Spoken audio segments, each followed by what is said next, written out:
What if the person you just helped was the one who could change your life? A young hotel clerk gets fired for doing the right thing, but the next day, everything takes a shocking turn. A hidden identity, a twist of fate, and a lesson in justice you won't believe. Stay tuned. The lobby of the Royal Crest Hotel gleamed under warm golden lights, casting long reflections on the polished marble floors. The evening rush had reached its peak, with a steady stream of well-dressed guests checking in, bellhops maneuvering luggage carts, and the subtle hum of conversation filling the grand space. Behind the sleek reception desk, Emily Carter adjusted her blazer, taking a deep breath as she prepared to greet the next guest. She had worked at the hotel for 2 years, priding herself on her ability to remain composed even during the busiest shifts. Tonight was no different, until an older gentleman stepped up to her counter. He was in his late 50s, dressed in a dark gray coat, his salt and pepper hair neatly combed. He carried himself with a quiet confidence, though his expression was unreadable. "Good evening, sir. Welcome to the Royal Crest. May I have your name, please?" "James Carter," he replied, handing over his ID. His voice was calm, deliberate. Emily typed his name into the system, but instead of a confirmed reservation, a red error message flashed across the screen. No active booking found. Her fingers hesitated over the keyboard. That couldn't be right. Guests like him, polished, professional, didn't just show up without a reservation. "I'm sorry, Mr. Carter," she said, forcing a reassuring smile. "It looks like I'm having trouble locating your booking. Do you have a confirmation email?" Without a word, he retrieved his phone, tapped a few times, and turned the screen toward her. The email was clear. His reservation had been confirmed 2 weeks ago.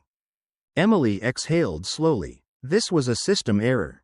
Not his fault, but protocol was strict. If a booking didn't appear, they weren't allowed to check guests in without manager approval. She glanced toward David Langley's office at the far end of the lobby.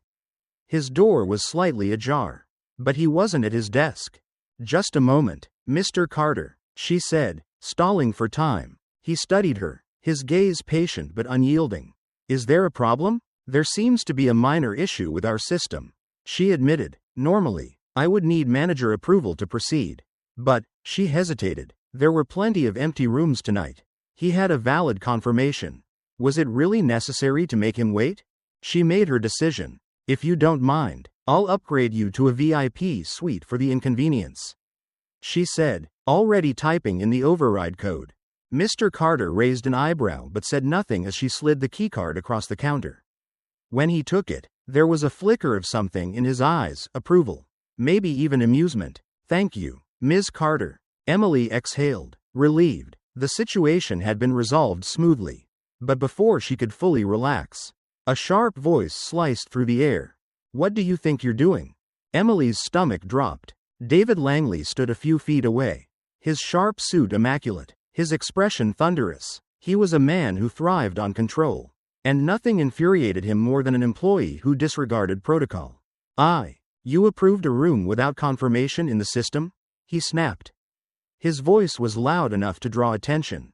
Nearby guests turned to watch. Emily squared her shoulders, keeping her voice level. There was an issue with the reservation. The guest had proof, and I don't care what he had. David stepped closer, his tone icy. "Rules exist for a reason, and you don't have the authority to make exceptions." A tense silence fell between them. From the corner of her eye, Emily noticed another guest watching, a well-dressed woman in her 40s. Her expression unreadable. Emily opened her mouth to defend herself, but David had already made his decision. "You're done," he said. The words didn't register at first. "You're firing me?" she asked, disbelieving. "Yes." He didn't hesitate. "Pack your things and leave immediately." A stunned hush fell over the lobby. Emily felt her throat tighten, but she refused to give David the satisfaction of seeing her falter. Without another word, she turned and walked toward the employee area. As she disappeared from view, Mr. Carter remained standing at the counter, his fingers drumming lightly against the surface. Then, without a trace of surprise or anger, he pulled out his phone and sent a single text message. "The test is over. I've seen enough. We need to talk." Emily stepped out of the Royal Crest Hotel into the crisp night air of New York City. The towering skyline shimmered under the glow of streetlights. But the usual hum of the city felt distant. Her heels clicked against the pavement as she walked aimlessly, her mind replaying the moment David Langley had fired her. Anger simmered beneath her skin. Not just at David, but at the sheer injustice of it all. She had done the right thing, helped a guest who had a legitimate reservation. And for that, she had lost her job. But more than anger, there was uncertainty. What now? A job at the Royal Crest was a career maker, a stepping stone to bigger opportunities. Without it, doors would close. Her phone vibrated in her coat pocket.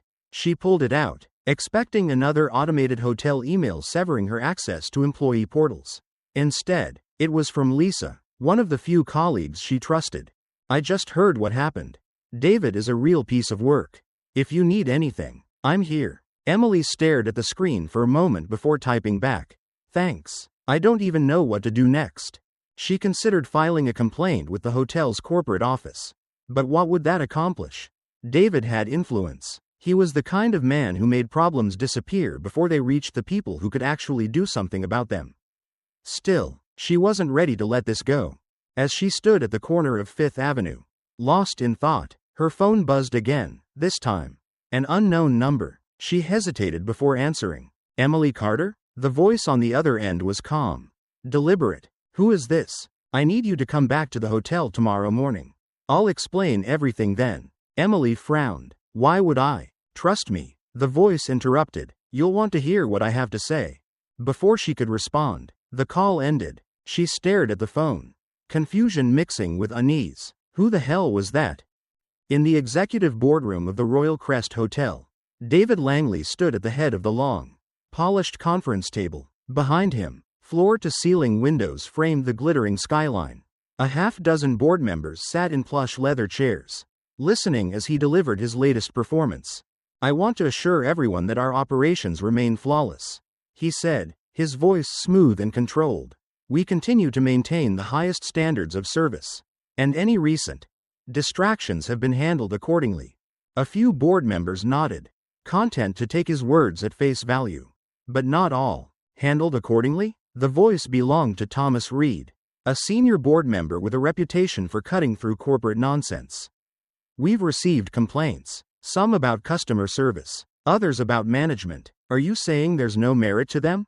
David's smile barely faltered. I can assure you, Thomas, that we are maintaining strict oversight. In fact, I've had to make difficult staffing decisions to ensure efficiency. Reed didn't look convinced, but before he could press further, a junior assistant entered the room and discreetly placed an iPad in front of him. He glanced at the screen, his brow furrowed. Without looking up, he said, I've just received an anonymous email regarding your leadership. David, it seems someone isn't as confident in your management as you are. A flicker of irritation crossed David's face. Anonymous accusations are hardly credible. I suggest we focus on tangible results. Reed didn't respond, but the air in the room had shifted. David could feel it. A few miles away, in a sleek, private conference room, James Carter sat across from a handful of executives from the hotel's parent company. He wasn't wearing the same gray coat from the night before. Gone was the quiet demeanor of a tired traveler. In its place was the presence of a man in control. His tone was measured, but firm. I've been investigating reports about the Royal Crest for months. Poor service, complaints buried before reaching corporate, a culture that prioritizes numbers over guests. Last night confirmed what I already suspected. One of the executives, a woman with silver-rimmed glasses, leaned forward. What's your next move? James didn't hesitate. A formal review of David Langley's leadership. Effective immediately. He tapped the table lightly, eyes narrowing. And I want a meeting set for tomorrow morning. Everyone involved. Emily sat in her tiny apartment, the glow of the city filtering through the window. She should have been looking for new jobs, figuring out her next steps. Instead, she kept replaying the phone call. Something was off. And then, her phone rang again. She didn't recognize the number. But this time, when she answered, a familiar voice greeted her. Emily, this is James Carter. I need you to come back to the Royal Crest tomorrow. Emily sat up straighter. Wait, I'll explain everything in person. Just be there. The line clicked dead. She stared at the phone in disbelief. James Carter, the man she had checked in last night. She had no idea what was coming next. Across the city, in a dimly lit hotel suite, David Langley poured himself a drink. The ice clinked against the glass as he lifted it to his lips. But his mind was elsewhere. His phone buzzed. The message was brief. Meeting scheduled. Be ready. David's grip tightened around the glass. Who the hell had set this up? The Royal Crest Hotel pulsed with an unspoken tension that morning. Employees moved a little faster. Their conversations quieter. There was an energy in the air. Something simmering just below the surface. Emily Carter stepped through the grand revolving doors. Her pulse steady but her mind racing.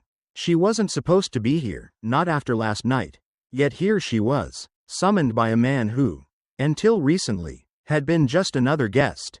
She made her way toward the executive conference room, passing familiar faces. Some gave her questioning looks. Others avoided her gaze altogether. Only Lisa, standing behind the front desk, met her eyes with something resembling encouragement. Emily paused outside the conference room door, inhaled deeply, then pushed it open. Inside, a long mahogany table stretched across the room, lined with leather chairs. Floor-to-ceiling windows bathed the space in natural light.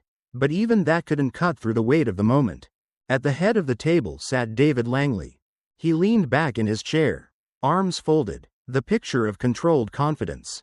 If he was rattled by the sudden meeting, he didn't show it. Instead, he looked almost amused, like a man watching an opponent walk straight into a game he had already won.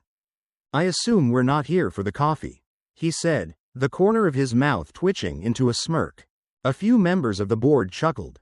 Others, however, remained silent. David cleared his throat, straightening his tie. "I'll be brief. Over the past year, I have enforced a level of discipline that has significantly improved operations. Our financials are stable. Customer complaints are at an all-time low. And, is that so?" A voice interrupted from the doorway. All heads turned.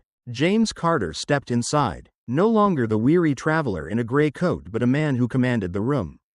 His presence shifted the entire dynamic. The smirk on David's face faltered just slightly, replaced with a flicker of confusion.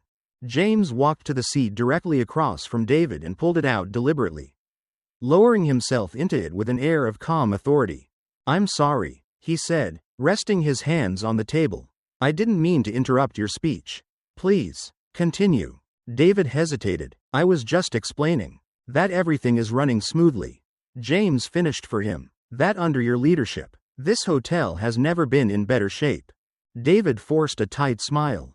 "That's correct." James nodded slowly, then glanced at the board members. "And you all believe that?" A few exchanged uneasy glances. James exhaled, then leaned forward. "Then let's talk about what happened last night." David stiffened, his fingers curling slightly on the tabletop. "A minor personnel issue," he said smoothly. "A former employee who failed to follow protocol. Nothing more." James tilted his head. "Nothing more?" David nodded. "Interesting," James murmured, "because that's not what the footage shows." He reached into the folder in front of him, retrieved a small remote, and pressed a button. The conference room's screen flickered to life. David's voice filled the room. "You're done." Emily's stomach tightened as she watched herself on the screen, standing at the front desk, explaining the system glitch, offering a reasonable solution. Then David, his voice cutting through the air, his face twisted with irritation as he fired her without hesitation. Silence hung heavy in the room as the video ended. James turned to face David. "So, I'll ask again. Do you still consider this nothing more?" David shifted in his seat, but his voice remained steady. "That video is out of context. The employee in question," he gestured vaguely in Emily's direction, "violated a fundamental policy. Our standards exist for a reason. If we start making exceptions, where do we draw the line?" A board member near the end of the table cleared his throat. "David, you fired her on the spot. No warning, no investigation. Do you consider that appropriate?" David exhaled sharply. "I acted in the best interest of the hotel." "Did you?" James asked, his voice deceptively mild. "Because from where I'm sitting, it looks like you acted in the best interest of yourself." Another document slid across the table. A board member picked it up, his expression darkening as he skimmed the contents. James didn't wait for them to catch up. This is a compiled list of guest complaints from the past 12 months, complaints that never reached corporate. Turns out, when people report issues directly to management, some of those reports mysteriously disappear. David's expression hardened. That's absurd, is it? James leaned back in his chair, considering him, because I've spoken to guests who recall making complaints that were never addressed. And employees who were discouraged from reporting problems. Tell me, David, how does that align with your commitment to discipline? David's jaw tightened. A beat of silence passed before a voice broke it. I think we've heard enough. All eyes turned to the far end of the table, where Thomas Reed, the board member who had received the anonymous email the night before, studied David with a look of quiet scrutiny. James nodded. So do I. He turned back to David, his voice cool and measured. You are no longer fit to run this hotel. David inhaled sharply, his mask of composure slipping. Wait just a damn. James cut him off. Effective immediately. You are relieved of your duties. A murmur rippled through the room. Some board members looked relieved. Others simply looked stunned. David's chair scraped against the floor as he stood abruptly. This is a mistake, he hissed. James met his gaze without flinching. The only mistake was allowing you to operate unchecked for as long as you did. David's hands curled into fists at his sides, his face a shade paler than before. He cast one final glance around the room before turning on his heel and stalking toward the door. But just before he left, he hesitated. Then, slowly, he turned his head toward Emily. There was something in his eyes, not defeat, not resignation, a promise. Emily's stomach tightened, and then he was gone. She let out a breath she hadn't realized she'd been holding. But the unease remained. Something told her this wasn't over. Not by a long shot. Emily stood frozen as the heavy conference room door clicked shut behind David Langley. The weight of the moment hadn't fully settled yet, but the air felt lighter, as if the hotel itself had exhaled a long-held breath. Around the table, murmurs spread, some board members exchanging glances while others scribbled notes. She barely noticed any of it. Her mind was still catching up. Then, Mr. Carter turned to her. Do you know why I asked you to come back today? His voice was steady, but there was something in his tone, an expectation. Emily straightened, but before she could answer, he continued, I wanted you to see firsthand why people like Langley don't last. Rules are important, but they mean nothing without integrity. He paused, studying her. Last night, you made the right call. Not because it was easy, but because it was necessary. Emily swallowed. She wasn't used to being praised, especially not by someone of his stature. The Royal Crest needs people like you, he said, people who understand that this business is about more than policies and profit margins. It's about service, about making sure guests feel valued. You did that, even when it cost you. A strange feeling stirred in her chest, something between disbelief and cautious hope. Mr. Carter leaned back slightly. So, I'd like you to step up. Effective immediately. You are the new front desk manager. For a moment, the room seemed to tilt. She must have misheard. The words sank in slowly, threading through the shock and exhaustion. Her mouth opened slightly, but no sound came out. A few claps echoed through the room, Lisa among them, but not everyone looked pleased. Emily caught a few sideways glances, some surprised, others resentful. Sir, a voice cut in. It was Charles Vaughan, one of the senior managers. He adjusted his tie, his expression polite but firm. Ms. Carter is undoubtedly talented, but she's only been with us a short time. Don't you think this promotion is a bit premature? Mr. Carter didn't miss a beat. Seniority has its place, but leadership isn't just about time served. It's about character, and from what I've seen, Ms. Carter has plenty of it. Emily wasn't sure whether to feel reassured or like a target had just been painted on her back. Vaughan nodded, but there was an unmistakable tension in his posture. He wasn't the only one. Several others exchanged looks, quiet conversations beginning the moment Mr. Carter turned his attention elsewhere.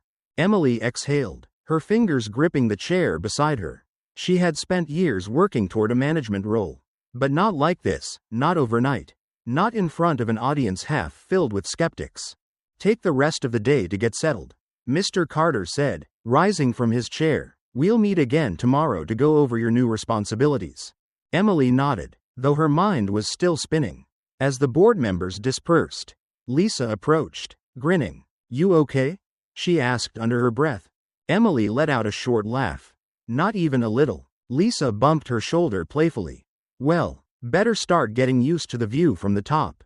Across the city, David Langley stepped into the dim glow of a private lounge. The smell of aged whiskey and leather filling the air. The bartender barely glanced at him as he made his way to a secluded booth near the back. A moment later, his phone buzzed. You're late, a voice said as he answered. David scoffed. Spare me the lecture. You saw what happened. There was a brief silence. Then a slow exhale. So, it's done? Not quite, David muttered, swirling the untouched glass in front of him. Carter thinks he won. He thinks firing me is the end of it. He leaned back, jaw tightening. But we both know better. Another pause. Then, the voice on the other end said, Do you have a plan? David's lips curled into something between a smirk and a sneer. Let's just say, I know exactly where to hit him. Emily's first official day as manager should have been triumphant. Instead, it felt like walking onto a battlefield. She could feel the weight of eyes on her as she stepped behind the front desk. The usual morning bustle of the hotel tinted with unspoken tension. A few employees congratulated her, some sincerely, others with forced smiles, but there were also those who barely acknowledged her, their disapproval hanging thick in the air. She pushed through, diving into work, familiarizing herself with new reports and schedules. But something felt off. At first, she thought it was just nerves. Then she noticed a discrepancy in the daily reports. A handful of room records were missing, small things. Billing adjustments, service requests, nothing glaring, but enough to make her pause. Emily frowned. She was sure she had seen these files before.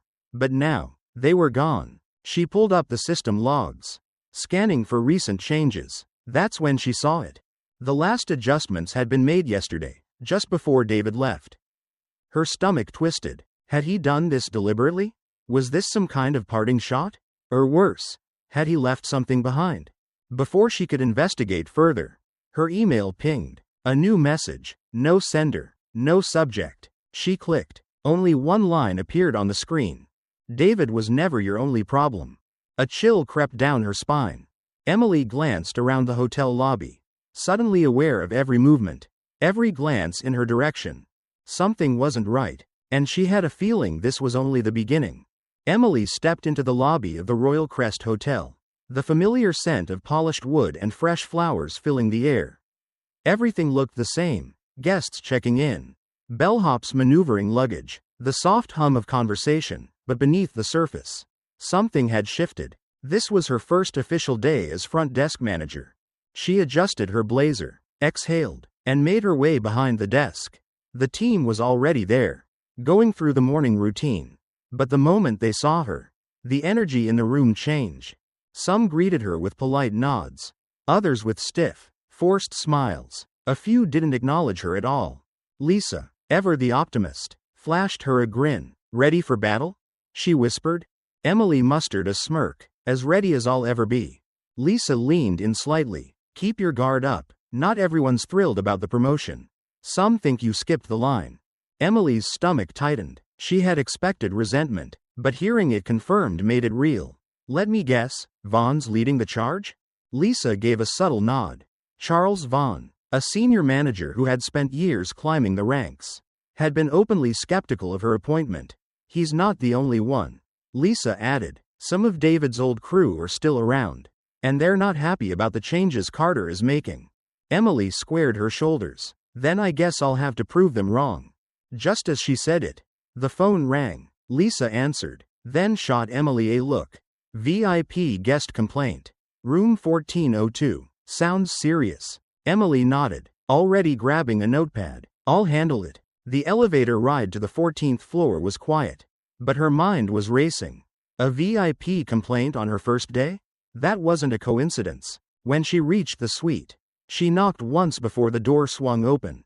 A tall, impeccably dressed man in his 60s stood before her, arms crossed. His expression was controlled, but his eyes burned with irritation. You're the new manager? He asked. Yes, Sir, Emily Carter, I apologize for the inconvenience. What seems to be the issue?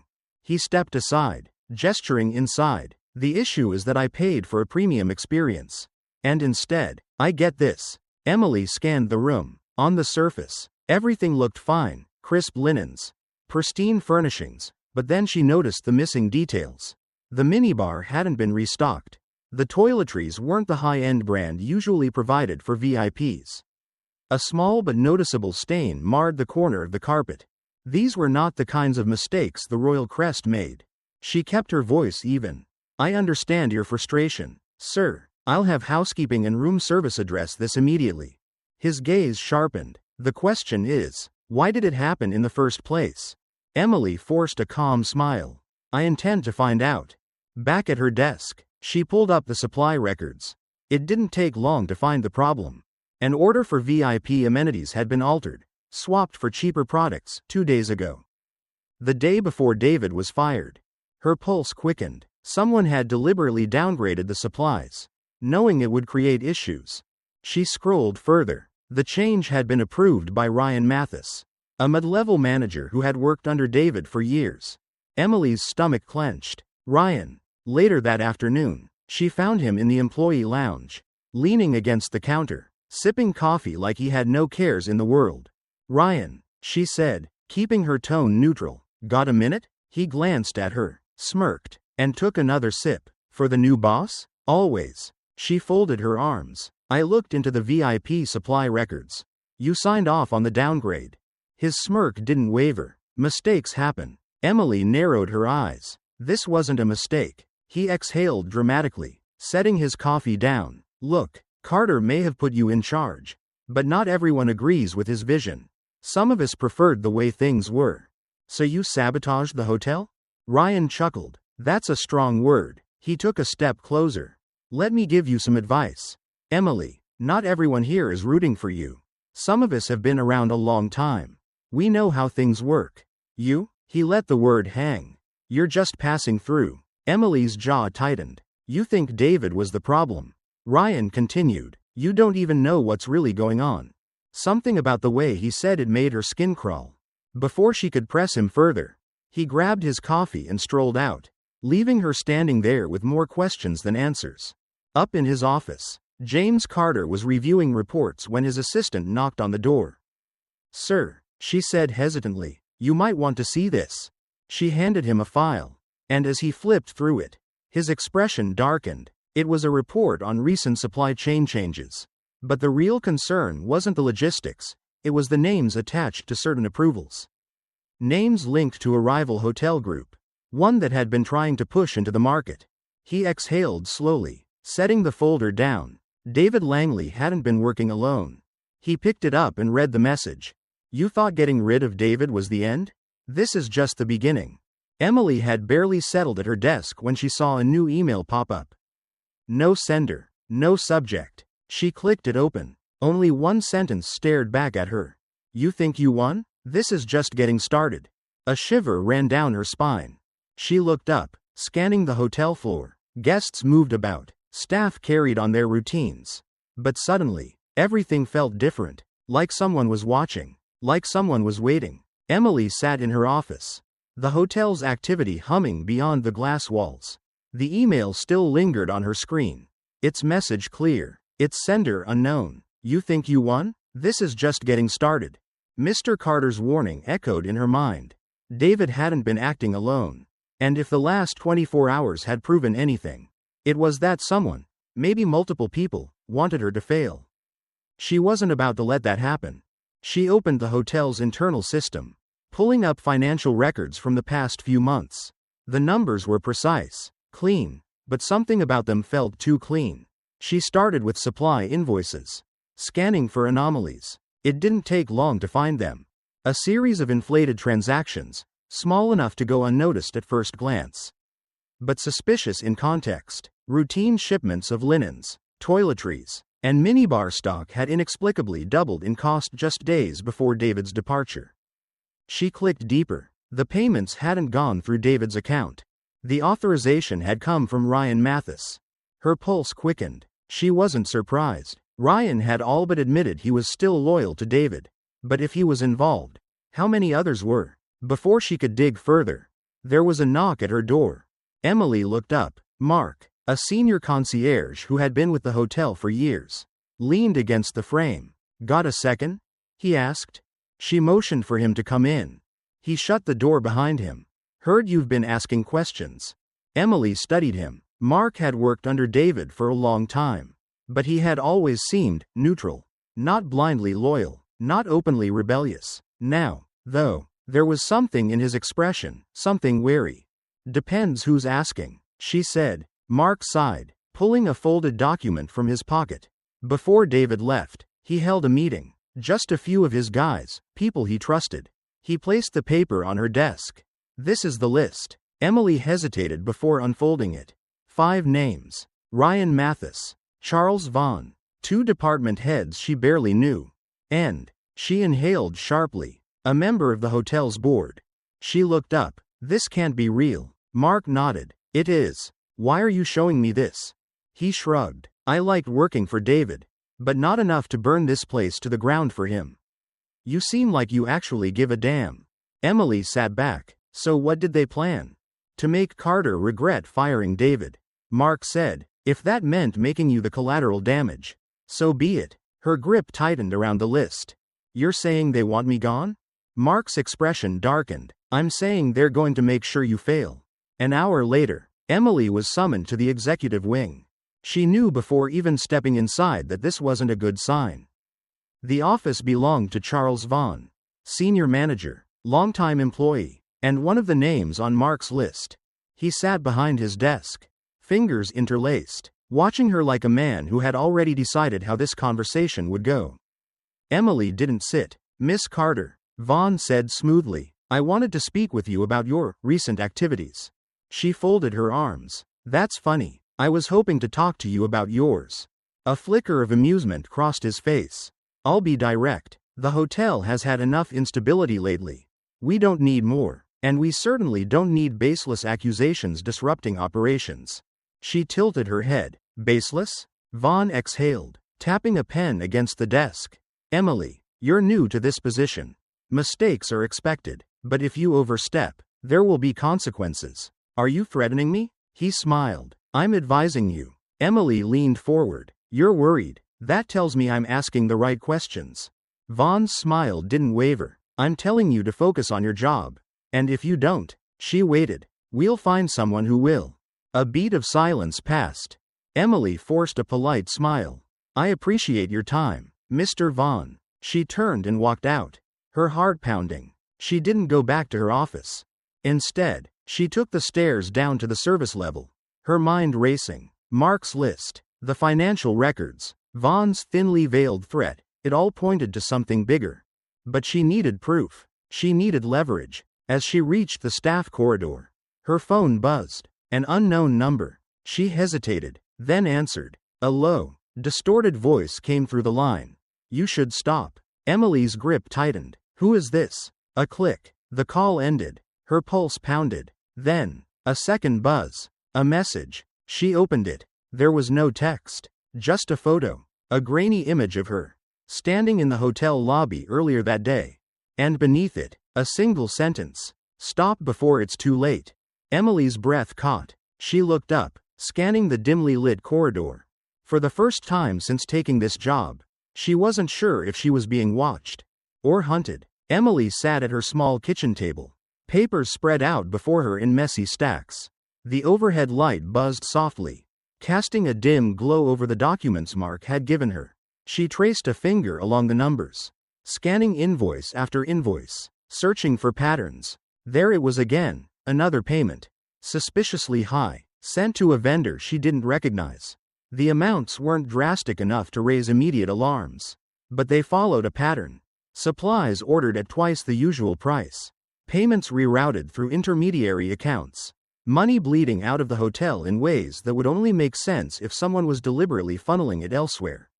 She reached for her phone, intending to take a few notes, when the screen lit up with a notification. A message. "No sender. You're going too far. Stop now, or you'll regret it." A chill ran down her spine.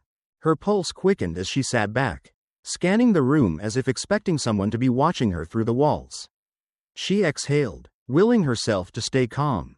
It was just a message, words on a screen. Then she heard it, a noise outside, a faint rustling, like footsteps on pavement. Slowly, she stood and moved toward the window. She kept her breath steady, her fingers light as she pulled back the curtain just enough to see a figure, dark clothing, standing across the street. The person didn't move, just stood there, as if waiting. Emily's heart pounded. Then, as suddenly as the figure had appeared, they turned and vanished into the night. She locked her door. The next morning, Emily stepped into Mr. Carter's office, gripping her phone tightly. "You got a message too, didn't you?" Mr. Carter barely looked up from his desk. She hesitated. "You knew this was coming." He sighed, setting down a folder. "I suspected." Emily sat across from him, exasperated. "Suspected what? That someone would try to scare me off?" Mr. Carter leaned forward, resting his elbows on the desk. "David wasn't working alone. You already know that. Ryan, Vaughn, a few others. It's bigger than them." Emily frowned. "David was always ambitious," Mr. Carter continued, "but he never had the power to cover his tracks the way he did. The real danger isn't David. It's the people protecting him." She absorbed his words, her stomach tightening. "Someone inside the board?" Mr. Carter nodded. "And not just anyone." Emily sat back, unsettled. "So firing David didn't fix anything. It was never just about him." Mr. Carter said, "He was a symptom. The disease is still here." Emily swallowed. She had been so focused on proving herself, on standing her ground, that she hadn't fully considered what she was up against. Someone in the highest ranks of the hotel's ownership was pulling the strings. The executive boardroom was unusually full for an unscheduled meeting.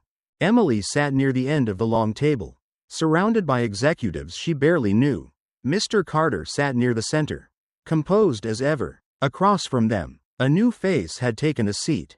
Richard Hawthorne. His presence commanded attention without effort. A man in his late 50s. His suit impeccably tailored, his silver hair combed back in a style that suggested wealth and control. He wasn't just a board member, he was one of the most powerful figures in the hotel's ownership group. When he finally spoke, his voice was smooth, measured. "I hear things have been eventful lately." Emily didn't miss the way his gaze flickered toward her. Brief but deliberate. "Operational concerns," Mr. Carter replied evenly. "Concerns," Hawthorne repeated, as if testing the word. "That's one way to put it. Some might say disruptions." A slight shift in the air. Subtle, but felt. Emily forced herself to stay still. Hawthorne smiled, though it didn't reach his eyes. "We keep a close watch on our assets, Carter, and lately, it seems one of them has been rather unpredictable." He wasn't talking about the hotel. He was talking about her. Emily set her jaw. "Change is always uncomfortable," Mr. Carter said, "but necessary." Hawthorne inclined his head. "I'm sure. And yet, we find ourselves here, discussing why things aren't running as smoothly as they should be." Emily spoke before she could stop herself. "Things aren't running smoothly because someone is actively working against the hotel's best interests."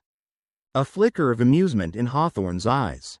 "Is that so?" She held his gaze. "We have proof of financial discrepancies, of supply chains being manipulated, of deliberate sabotage." For a moment, silence. Then Hawthorne let out a low chuckle. "Sabotage is a strong word, Miss Carter." Emily's pulse thrummed. She could feel the room watching them, waiting.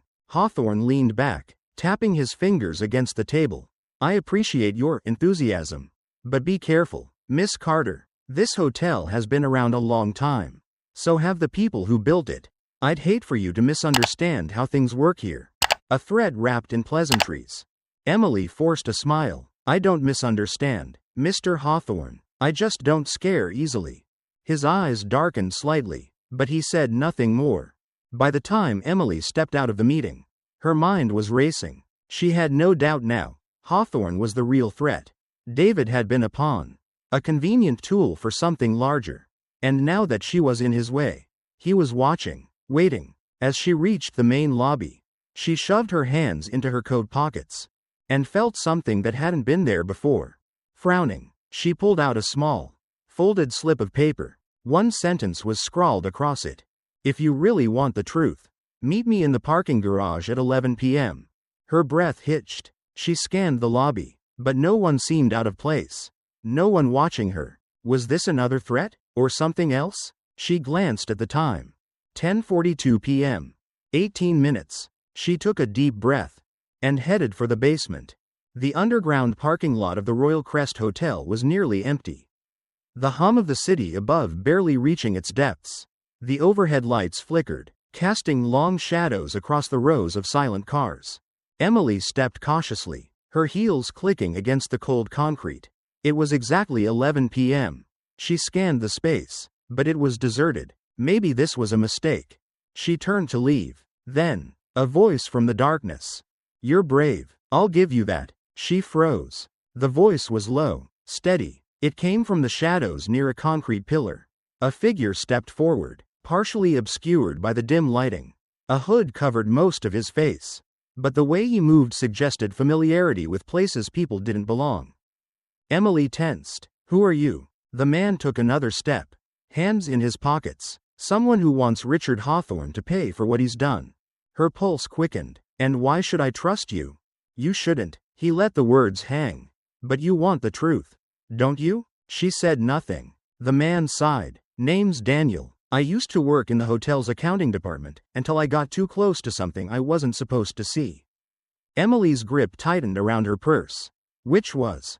Daniel exhaled. A financial network designed to launder millions through this hotel. He looked around, as if making sure they were still alone. For years, Royal Crest has been the centerpiece of an operation Richard controls.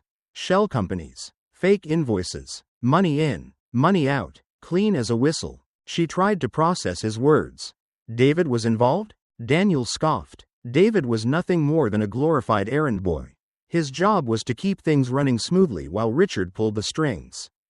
Emily's stomach twisted. She had suspected corruption. But this was bigger than she had imagined. Why are you telling me this? Daniel hesitated. Because I tried to take it to the authorities once. And I barely made it out. A cold sensation crept over her skin. What happened? Threats. A break-in at my apartment. One night, I came home, and my computer, everything I had collected, was wiped clean. Next day, I was let go for a fabricated policy violation. His voice darkened. I got the message. They wanted me gone. Emily swallowed hard. So why now? Daniel pulled something from his jacket pocket. A small USB drive. I made copies. Emily's breath hitched. Daniel extended the drive toward her. Everything is on here. The transactions, the fake vendors, the offshore accounts. Proof that Richard has been using this place as his personal washing machine for dirty money. She hesitated before taking it. You're playing a dangerous game, Emily, he warned. Hawthorne isn't just a businessman. He's connected to people who won't hesitate to make problems disappear. A sharp honk shattered the silence. Daniel stiffened. Emily turned, heart pounding, as a black SUV rolled into view from the far end of the garage. Its headlights cut through the dim space, illuminating them like prey caught in a spotlight. Two men stepped out, dressed in black, their movements deliberate. Daniel swore under his breath. Run. Emily's body reacted before her mind could catch up. She pivoted and sprinted toward the stairwell. The USB clutched tightly in her hand. Behind her, she heard footsteps, heavy, fast. She reached the metal door and shoved it open, her breath ragged as she took the stairs two at a time. When she finally reached the lobby level, she burst through the exit and into the main hotel, forcing herself to slow to a casual pace, ignoring the hammering of her heart. She glanced over her shoulder. Daniel was gone. In her apartment, Emily plugged the USB into her laptop, hands trembling. A folder appeared, dozens of files. She clicked on the first one. Lines of transactions filled the screen, massive amounts of money routed through shell corporations. Then she saw a name she hadn't expected. Not just Richard Hawthorne, but government officials, high-ranking ones. Her blood ran cold. Her phone rang. Unknown number. She hesitated before answering. A voice, smooth and composed. I told you not to interfere. Emily. A pause. Now it's too late. The line went dead. She sat in the silence, her pulse roaring in her ears. She had uncovered something far bigger than just hotel corruption. And now, someone knew. Emily stepped into the Royal Crest Hotel the next morning, forcing herself to act as if everything was normal. But it wasn't. There was something different about the air, an undercurrent of tension that hadn't been there before. Conversations were quieter. Glances lingered a second too long. It wasn't paranoia, she could feel it. As she made her way to her office, Lisa intercepted her, gripping her arm with quiet urgency. "Something's wrong," Lisa whispered. Before Emily could ask, she saw them. A group of senior managers stood in a tight formation outside her office. Their expressions were severe, unreadable. At the center was James Whittaker, one of the longest-serving executives at the hotel. He wasn't just a manager, he was a gatekeeper. A man whose approval could make or break careers. And right now, his gaze was locked on her like a predator sizing up its prey. "Emily," he said, voice measured, "we need to talk." Inside the office, the atmosphere was suffocating. Emily stood behind her desk, facing the group like a defendant on trial. Whittaker adjusted his tie. "We've received a serious complaint." She folded her arms. "What kind of complaint?" He slid a folder across the desk. "We have reason to believe you accessed and transferred sensitive internal data without authorization." The words hit like a punch. Emily blinked. "Excuse me?" Whittaker opened the folder. Inside was a printed email, apparently sent from her own work account, containing attached financial documents flagged as confidential. The recipient field had been redacted, but the implication was clear. Her stomach twisted. "I never sent this. The system says otherwise," Whittaker replied. "The metadata confirms it came from your credentials." A slow, creeping realization set in. Someone had framed her. "This is a setup," she said, trying to keep her voice even. "I would never." "Emily," another manager interrupted, tone softer but no less damning. "The fact remains that this email exists. Until we conduct a thorough review, we have no choice but to place you on administrative leave." Administrative leave. The polite corporate way of saying, "You're out." Lisa took a step forward. "This is insane. You all know Emily would never do something like this." Whittaker barely spared her a glance. "The decision is final." Emily felt a storm of emotions rising inside her: anger, disbelief, a gnawing sense of betrayal. But she couldn't lash out. That was exactly what they wanted. She forced herself to nod. "Fine. I'll comply with the investigation." Whittaker didn't react. "Security will escort you out." Emily stepped onto the sidewalk outside the hotel, her pulse still pounding in her ears. The cold morning air did little to clear the fog of shock clouding her mind. She had been methodically removed. Not fired outright. That would be too obvious. Instead, they had orchestrated a slow suffocation. A suspension with no timeline. No guarantee of reinstatement. They wanted her to disappear quietly. And someone had helped them do it. Her mind raced back to the email. If it had come from her account, someone inside had planted it. Someone who had access to her credentials. Who knew exactly when to strike. A traitor. A voice cut through her thoughts. "Emily." She turned sharply. Mark stood a few feet away. His posture tense. His expression guarded. "What do you want?" she asked. Her patience dangerously thin. He stepped closer, lowering his voice. "It wasn't just Richard. Someone inside set you up." Emily narrowed her eyes. "Do you know who?" Mark shook his head. "Not yet. But I do know this. Richard isn't done. He wanted you out of the way. But Carter is next." Emily felt her pulse quicken. "Whatever's happening," Mark continued, "he's tightening his grip. And if you don't fight back now, you'll never get another chance." Her phone buzzed in her pocket. She pulled it out. Another unknown message. "You can't win. Walk away while you still can." She looked up at the Royal Crest.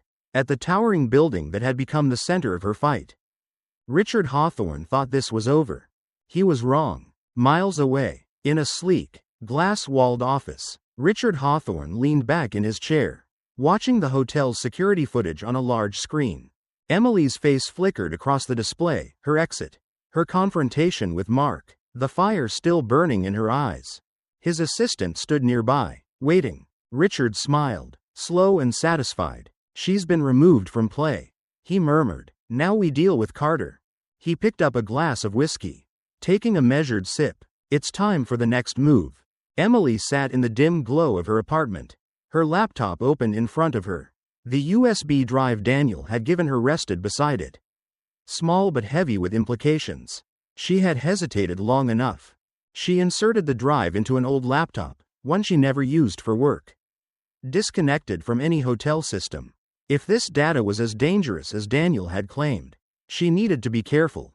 The screen flickered, and then, one by one, files appeared. Spreadsheets, bank statements, wire transfers. At first glance, they looked like standard financial records. But as she examined them more closely, a pattern emerged. Repeated payments to obscure vendors. Inflated invoices that didn't match actual supply orders. And then, buried beneath layers of seemingly routine transactions, names. Richard Hawthorne, David Langley, several board members. She clicked on another file. This one contained emails, conversations about contracts, payments, and strategic moves to siphon money from the hotel's accounts. This was it. She had proof that Richard wasn't just a corrupt businessman, he was orchestrating an entire operation. Funneling millions through Royal Crest while using people like David as pawns. But what now? She needed someone who could make this public. Someone who could expose Richard in a way that couldn't be ignored. Jason Monroe's office was tucked away in a cluttered corner of a downtown newsroom. The kind of place where the walls were lined with old newspapers and the air smelled faintly of burnt coffee. He looked up as Emily entered, his sharp eyes scanning her like a detective assessing a suspect. He was in his mid-50s, graying at the temples, with the worn-down look of a man who had spent too many years chasing the truth and making too many enemies along the way. "You're lucky I even took this meeting," he said, leaning back in his chair. "Most people who come to me with explosive evidence have nothing but rumors and paranoia." Emily slid the USB drive across the desk. "Take a look." Monroe hesitated, then plugged it in. His expression remained neutral as he skimmed the files, until he reached the emails. Then, he let out a low whistle. Well, he muttered. "This is something." Emily leaned forward. "You've heard of Richard Hawthorne, right?" Monroe scoffed. "I've been trying to nail that bastard for years. Real estate scams, offshore accounts, shady partnerships. But I never had proof that stuck." He tapped the screen. This could bury him." Emily exhaled, feeling the smallest glimmer of relief. "So you'll help?" Monroe studied her. "I'll help, but you need to understand something. If we go public with this, Richard will retaliate. Hard. He's not the type to sit back and let his empire crumble." She nodded. "I know." Monroe sighed. "Then let's get to work." While Emily was making her move, Richard was making his. In the pristine boardroom of Royal Crest's parent company, he sat at the head of the table, surrounded by executives who had known him for years. "Ladies and gentlemen," he said smoothly, "I think we can all agree that our current leadership has been disappointing." A murmur rippled through the room. Richard leaned forward. "Carter has let things spiral out of control. The hotel is facing one scandal after another. And now, I hear rumors of internal leaks. Sensitive company data being mishandled." He let the implication hang. "If he cannot restore order, perhaps we need to consider alternative leadership." A silence settled over the room. One board member cleared his throat. "Are you suggesting?" "I'm suggesting," Richard said calmly, "that it may be time for a change." A slow nod, a shifting of glances. Richard smiled. Emily's phone rang as she left Monroe's office. It was Mr. Carter. The urgency in his voice sent a chill down her spine. "They're coming after me," he said. "Richard is pushing the board to remove me from the company." Emily's grip tightened on her phone. "How much time do we have?" "Not much," Carter admitted. "If he gets his way, he'll control everything. And then, we lose." Emily took a breath. She had started this fight to protect herself. Now, it was about something bigger. The conference room at the headquarters of the Royal Crest Hotel's parent company was bathed in cold, artificial light. A long glass table stretched the length of the room, occupied by the most powerful figures in the company. At the head sat Mr. Carter, his hands folded, his expression unreadable. Across from him, Richard Hawthorne leaned back in his chair, the picture of composure. Tension thickened the air. A senior board member cleared his throat. "Gentlemen, let's get to the point. There have been concerns regarding the stability of our leadership. Richard adjusted his cufflinks. Concerns is putting it lightly. He glanced around the table, meeting the eyes of those he had already swayed. Then, his gaze landed back on Carter. Under Carter's leadership, this company has been spiraling. Revenue inconsistencies, managerial instability, and, he turned slightly, as if adding an afterthought, a recent internal scandal involving leaked data, all of which have damaged our reputation. A murmur of agreement rippled through the room. Carter remained silent. Richard continued, pressing his advantage. A business cannot function under weak leadership. I believe we need to consider new direction, before it's too late. Then came the moment he had been waiting for. I propose a vote of no confidence. Outside the boardroom, Emily paced the marble floor of the corporate lobby, phone pressed against her ear. They're voting now. Carter's voice came through, low and steady. Emily clenched her jaw. Richard is framing you as incompetent. He's using me as an excuse to take control. He's been planning this for months. Carter admitted, I just didn't think he'd strike this soon. Emily inhaled sharply. We have proof that he's laundering money through the hotel. We just need to get it in front of the right people. Carter's voice darkened. Easier said than done. She checked her watch. The vote would happen in minutes. If they didn't act now, it would be too late. Her phone buzzed. A second incoming call. Jason Monroe. Emily switched lines. Tell me you have something, she said. Jason's voice was calm, but edged with urgency. I found an angle. If we drop this story right before the vote, it'll force the board to second-guess Richard's power grab. No one wants to be caught backing a criminal.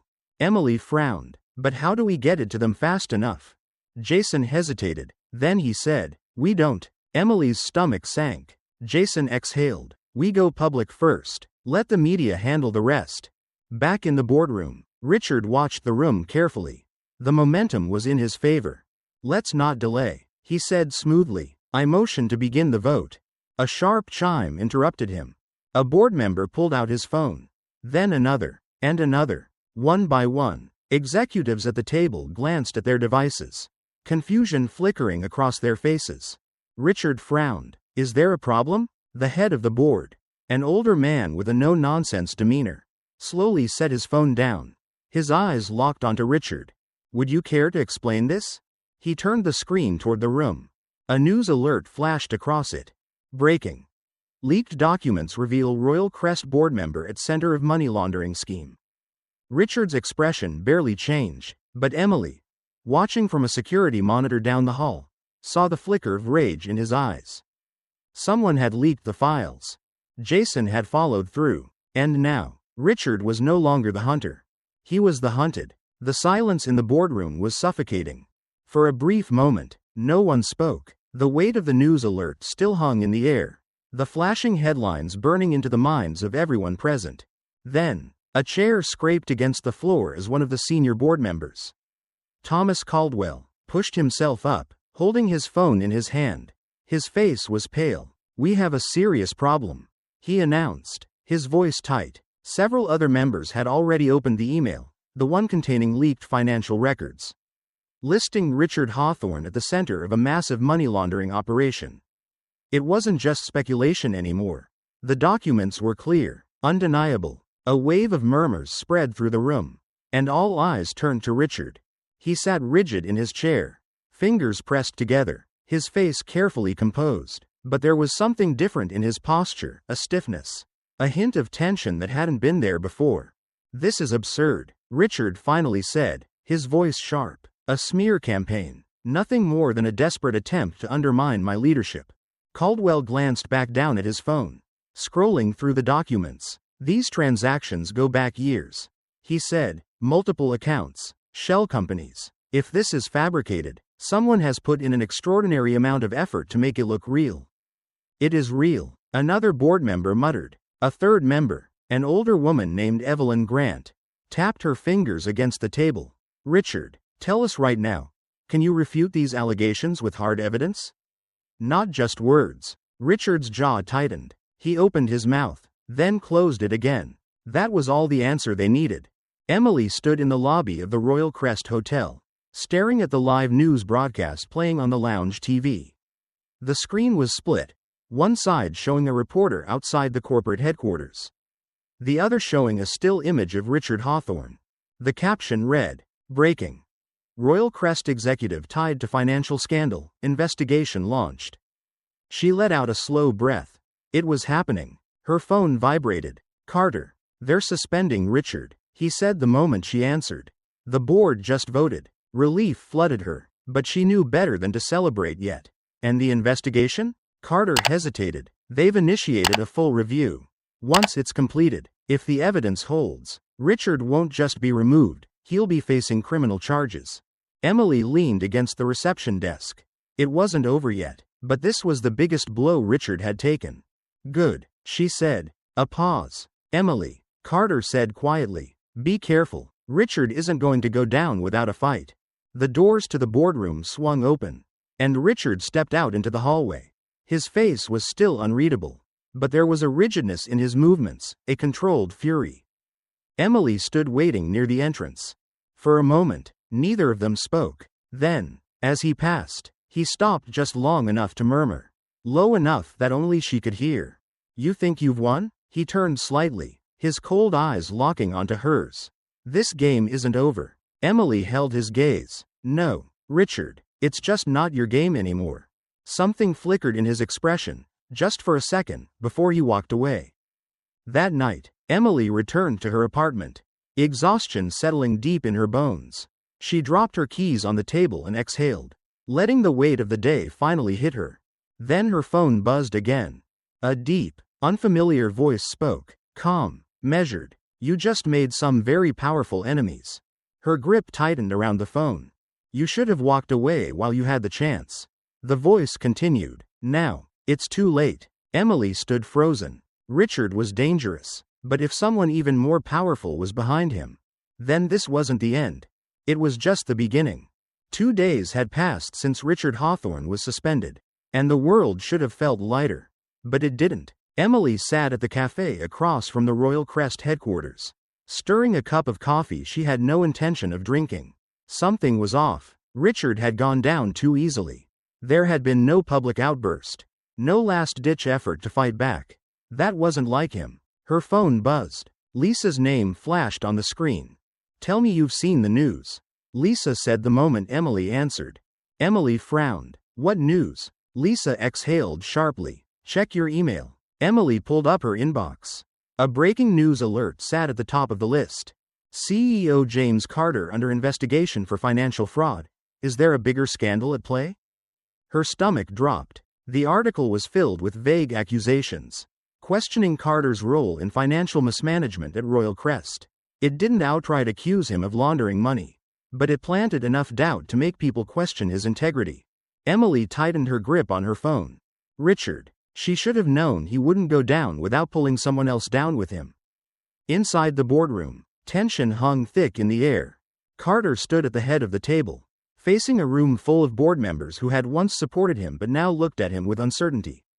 "This is a smear campaign," he said, his voice even but firm. "It's meant to distract us from the real issue, Richard's corruption."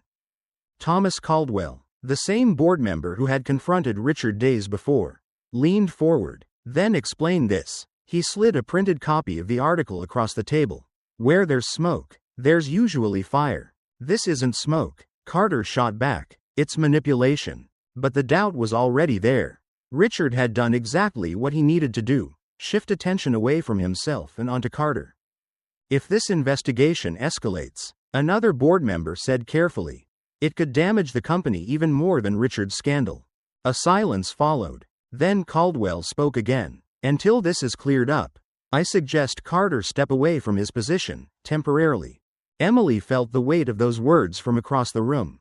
Richard was winning. Emily paced in her apartment, her mind racing. They needed something stronger, something that could finish Richard off before he could claw his way back into power. Then she remembered the USB. She opened her laptop, scrolling through the files until she reached one labeled simply, "Confidential 2022. A video file. It was grainy. Security footage from a dimly lit conference room. Richard sat at the table, flanked by 3 men whose faces were barely visible in the shadows. Their voices were low but clear. "Adjust the books," one man said. "Shift the numbers through the shell accounts." Another added. Richard leaned forward. No one can trace it back. If they start digging, we make Carter the scapegoat.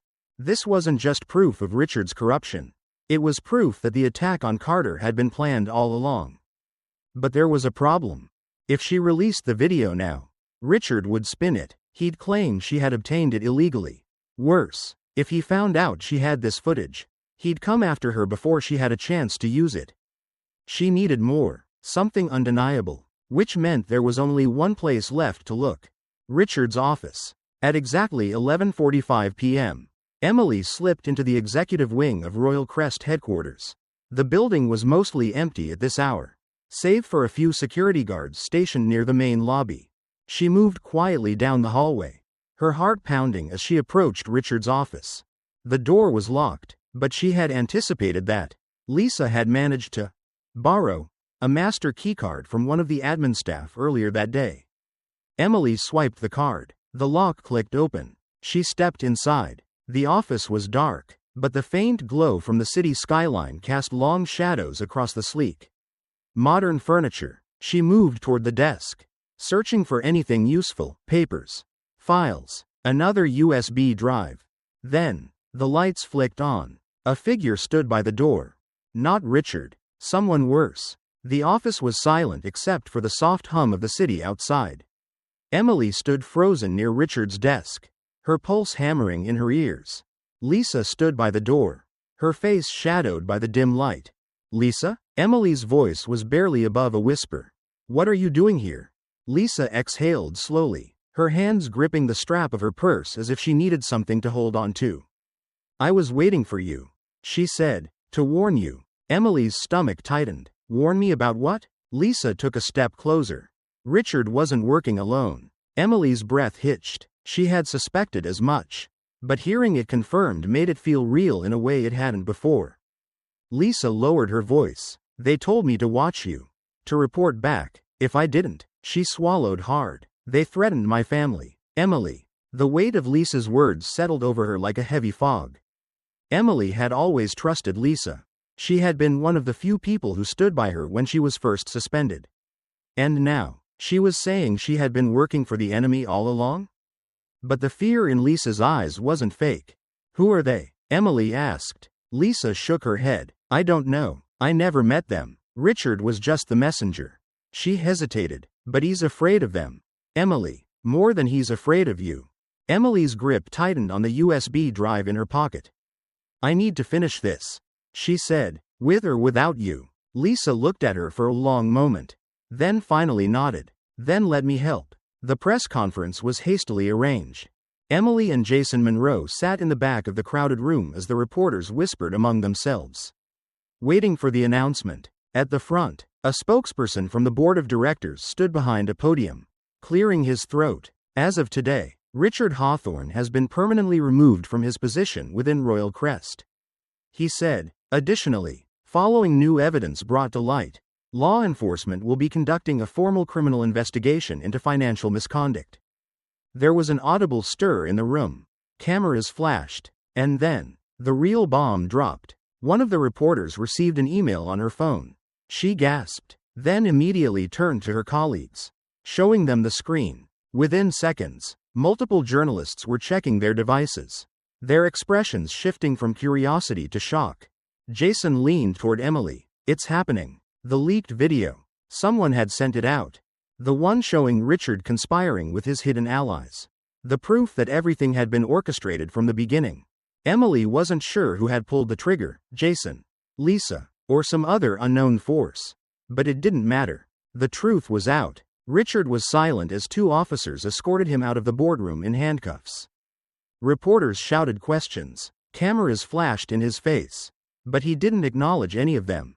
As he passed Emily, he finally turned his head, looking directly at her. And then, he smiled. A slow, knowing smile that sent a chill down her spine. You think you've won? He murmured just loud enough for her to hear. You haven't even seen the real players yet. Then, he was gone. Emily's hands clenched into fists. That night, Emily sat in her apartment, staring at her phone. It had been quiet since the press conference. No anonymous threats, no sudden retaliation. And that made her nervous. Then, her phone buzzed. A deep, unfamiliar voice spoke. Richard was a pawn. You just made enemies you don't even know exist. The voice continued. This isn't over. Emily lowered the phone slowly, her pulse still racing. Across the city, in a dimly lit office, a man in a tailored suit sat behind a desk, flipping through a file. On the front of the folder, one name was printed in bold letters. Emily Carter. He smiled to himself. This is only the beginning. The morning headlines were relentless. Richard Hawthorne indicted on federal charges. Scandal shakes Royal Crest's boardroom. Who will take over after Hawthorne's downfall? Emily scrolled through the articles on her phone, sipping a now cold cup of coffee. The world was moving fast, but she still felt like she was standing in the eye of the storm, waiting for the next gust of wind to pull her under. Across town, at the corporate headquarters of Royal Crest's parent company, James Carter sat at the head of a long conference table, listening to the board members debate. The public needs stability, one man argued. We need to reinstate Carter immediately. Stability? Another scoffed. We need to figure out how deep this corruption runs before we rush into any decisions. Carter remained quiet, his fingers interlocked in front of him. He had won this battle. But Richard's last words lingered in his mind. You may have won this round, but the real players haven't even stepped onto the board yet. Was Richard bluffing? Or was there someone else behind all of this? A knock at the door interrupted the discussion. A security officer stepped in, glancing at Carter. Mr. Carter, Richard Hawthorne is requesting to see you before his transfer to federal custody. The room fell silent. Carter exhaled. I'll go. The holding facility was dimly lit, its fluorescent bulbs casting a sterile, almost lifeless glow over everything. Carter sat across from Richard, separated by a scratched plexiglass window. Richard picked up the phone on his side of the partition, a smirk curling at the corner of his lips. I was hoping you'd come, Richard said, his voice calm, too calm for a man about to lose everything. Carter held his gaze. Why am I here, Richard? Richard tilted his head slightly. Because you're smart enough to know that what happened wasn't the end of the story. I was never the top of the chain. Just a useful piece. Carter leaned forward. Then who is? Richard chuckled, shaking his head. You still think you can win this game? You don't even know who's playing. He tapped a finger against the glass. There are people in places of power who make men like me look like amateurs. They let me play my part. And now that I've lost, they'll simply replace me. Carter didn't blink. Give me a name. Richard just smiled. You'll meet them soon enough. A guard appeared behind him, signaling that their time was up. Richard stood, straightened his jumpsuit, and looked Carter dead in the eye. Be careful, James. You might have survived this round. But the next one? You won't even see it coming. Then he was gone. That night, Emily sat on the edge of her bed, staring at the two folders in front of her. One contained her resignation papers, an easy way out, a fresh start. The other, a detailed plan to help Carter rebuild Royal Crest from the ground up, to expose the corruption that still festered beneath its surface. Lisa sat across from her, arms crossed. If you do this, you're signing up for a war. You'll never have a normal life again. Emily exhaled, her mind replaying everything that had happened, the threats, the betrayals, the victories. But then she thought about what would happen if she walked away. If she left, someone else would take Richard's place. Someone worse. Emily reached for the second folder. Lisa sighed. I had a feeling you'd say that. Emily smirked. Then why'd you bother asking? Lisa shook her head, but there was a glint of admiration in her eyes. Because once you open that door, you can't close it. Emily flipped the folder open. Then I guess I better be ready. The next morning, Emily found a thick envelope waiting in her mailbox. No return address. Inside was a photograph of her, taken from a distance, as she walked into the Royal Crest office. Below it, a single line of text. Welcome to the real game. Across the city, in a private lounge of an exclusive club, a small group of men sat in a circle, their voices hushed. A man in a tailored suit leaned forward, holding a folder labeled, Emily Carter, Potential Threat. He closed the folder and smiled. She's going to be a problem. Another man sipped his whiskey. Then let's make sure she doesn't stay one for long. The morning air was crisp as Emily walked into Royal Crest's headquarters. The weight of the past few weeks still heavy on her shoulders. The aftermath of Richard's downfall had left the company in disarray. Board members scrambled to distance themselves from his corruption. Employees whispered about who might be next. And Carter had made one thing clear: Royal Crest would be rebuilt from the inside out. A memo had gone out earlier that morning. Effective immediately, an internal audit would begin, and anyone found complicit in Richard's schemes would be removed. It was a bold move, a necessary one. Emily had expected to feel relieved. Instead, she felt like she was standing on the edge of something even bigger. Carter's office was unusually quiet when she entered. The CEO sat behind his desk, flipping through a stack of files. He gestured for her to sit. "Emily," he said, setting the papers down, "I want you to stay." She hesitated. "Stay in what capacity?" Carter leaned forward. "We need people we can trust. I want you to take on a bigger role, help oversee the restructuring of the company." Emily exhaled, unsure how to respond. "I'm not looking for an answer today." Carter continued, "But I need you to think about it." She nodded, but her thoughts were already elsewhere. Because last night, she had found something. The file had been buried deep in the archives, one of Richard's personal documents that had somehow been overlooked. A list of names. Some she recognized: board members, politicians, investors. But others? Others were unfamiliar. They hadn't been publicly linked to Richard, hadn't been exposed in the scandal. And yet, their names were here, as if they were part of something larger. Something still hidden. Later that evening, Emily sat alone in her apartment, staring at her laptop screen. A new email notification flashed. Inside was a single line of text. "You may have taken down Richard, but do you have the courage to face the ones above him?" Whoever had sent this knew what she had found, and they wanted her to know that they were watching. Jason Monroe called minutes later. "I found something," he said without preamble. Emily sat up straighter. "Tell me." "There's a network," Jason said, "a group that's been operating under the radar for years. They have ties in hospitality, finance, even politics. Richard wasn't running his own game, he was playing someone else's." Emily gripped the phone tighter. "Who?" Jason hesitated. "I don't know yet, but what I do know, if we keep pushing, this won't just be a corporate takedown. It'll be war." Silence stretched between them. Then Jason asked, "Are you in?" Emily didn't answer right away. Her eyes drifted to the desk in front of her, where two papers lay side by side. The first, her resignation letter. A way out, a chance to disappear before she got in too deep. The second, the list of names. A path forward, a decision to keep fighting. She picked up a pen. For a long moment, she just stared at it. Then, finally, she wrote 3 words. "Let's find them." Across the city, in an office bathed in shadows, a man closed a folder labeled Emily Carter, potential threat. He turned to the others seated around the table. "She made her choice," he said, amusement lacing his voice. A glass of whiskey clinked against the table. "Then let's make sure she regrets it." And just like that, doing the right thing changed everything. Emily stood up for integrity, even when it cost her, only to find that true character never goes unnoticed. This story isn't just about a hotel clerk or a hidden CEO. It's about standing by your values, even when the odds are against you. So, what would you have done in her place? Let us know in the comments. And if you love uncovering hidden truths, don't forget to subscribe to Undercover Truths for more stories that challenge, inspire, and surprise you.